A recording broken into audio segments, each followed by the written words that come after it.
like this, like that, and then eventually that feeling and the idea of the dinosaur that took Christmas put those hands together. Yeah, they turned into the book. Have you not got a thing with lizards? Is that like when you not have pet lizards? Yeah, growing up, I was into skateboarding and reptiles. Skateboarding and reptiles. Yeah, I was one of those kids that nobody really liked to talk to or go near us because I smelled a bit weird. I still smell weird now. And yeah, I used to breed reptiles, and that's how I paid for my first bass guitars and things like that. You paid for your first bass guitar by breeding reptiles? Yes. Genius. Yeah. Yes. So when we moved into the band house, when we first started the band, we had a house together.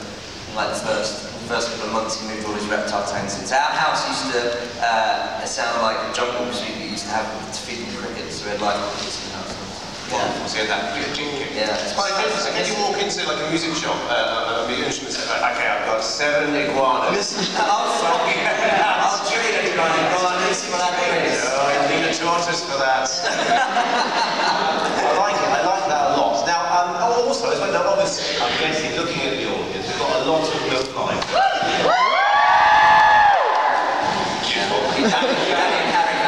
But there's also obviously, I'm sure this book appeals to your musical audience, but also we've got small people as well. So, like the small people are being rebellious and just sitting in the aisle. We can't. In fact, if you are a small person, you know, like 8 and under, and you can't see properly, if you want to come and sit down here at the front,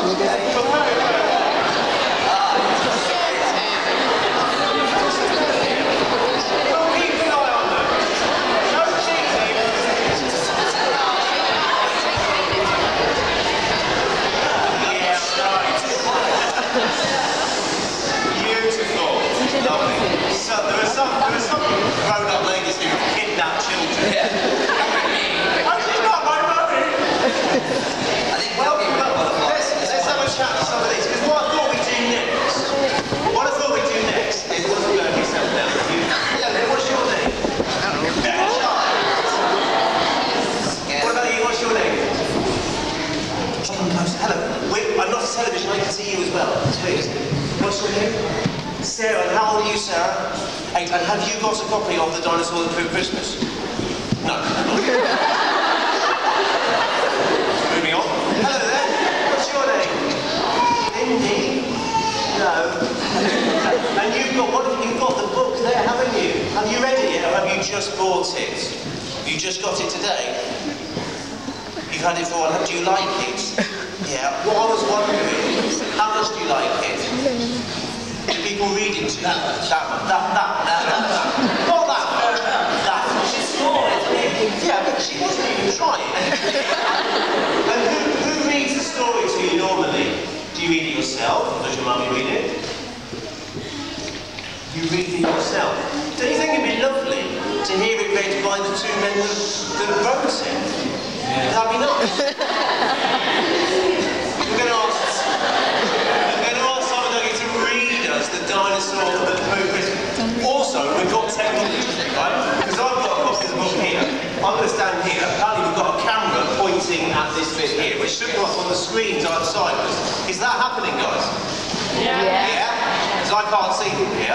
So where's page 1? The Dinosaur That Proved Christmas. Whenever you're ready, guys. Sorry. Come a round of applause.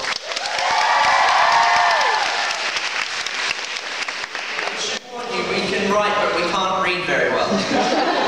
So we're about to, I think you can probably read it better. We're about to completely... we need help on that. Yeah. We can read the poo bit. Right. Okay. The Dinosaur That Pooped Christmas. By me. And me. Second. Read the title. From high in the sky, Santa looked down below to houses all cozy and covered in snow, where snoozers were snoozing, tucked up in their beds, whilst dreaming the most festive dreams in their heads. But one boy called Danny, a greedy young chap, the greediest chap on the planet, in fact. was lying awake on his mountain of toys, which stood even taller than most girls and boys. But that wasn't enough. Danny still wanted more. He wanted much more than his toy box could store. So Big Santy C said, I'll leave him a present, but this year his present might just be unpleasant. Then he gives Santa an album. Danny heard such a clatter, his heart skipped a thump. 'Twas the popping of hooves going clickety-clump. He bounced out of bed and threw on some clothes, and crept down the stairs on his tippy toes. There under the tree were gifts big and small, and a gymongous egg placed in front of them all. An egg! Danny said. Santa brought me an egg! Then out with a crack popped a dinosaur's head. Where's Santa from? We're not sure. Somewhere between Wellington and Japan.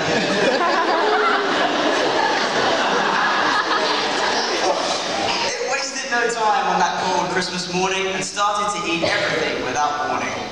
It swallowed the stockings and Christmas cards too, the red fairy lights, then the green and the blue. There wasn't a single thing Danny could do except sit and watch as the dinosaur chewed.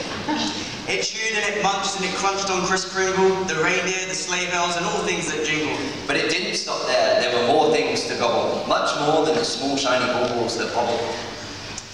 It ate up the cat and the dog and the fish, and from the dishwasher it downed every dish, the tables, the chairs, the walls and the doors. Now nothing was safe, not even the floors.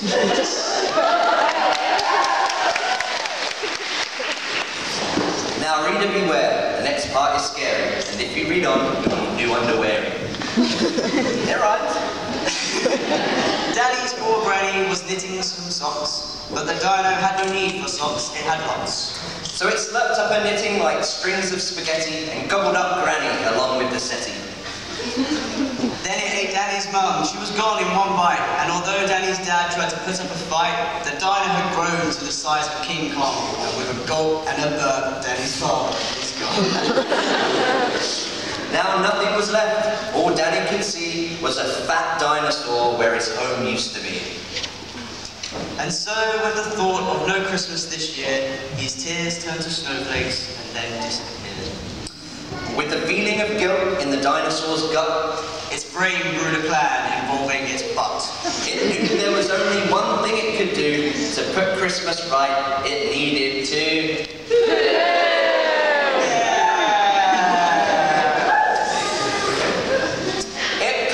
turkey, the toys and the telly, and even the tinsel was now brown and smelly. It pooped all the presents and pieces of puzzles. It pooped all the things it had previously guzzled. And then Father Christmas yelled, "Out of the way!" as he flew from the dinosaur's bum on his sleigh. The dinosaur faintly gave...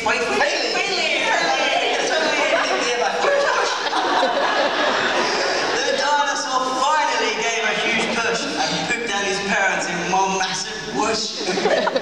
And last but not least, and never forgotten, Granny plopped out of the dinosaur's bottom. Merry Christmas! Said Dan to his whole family as they washed up the presents and put up the tree.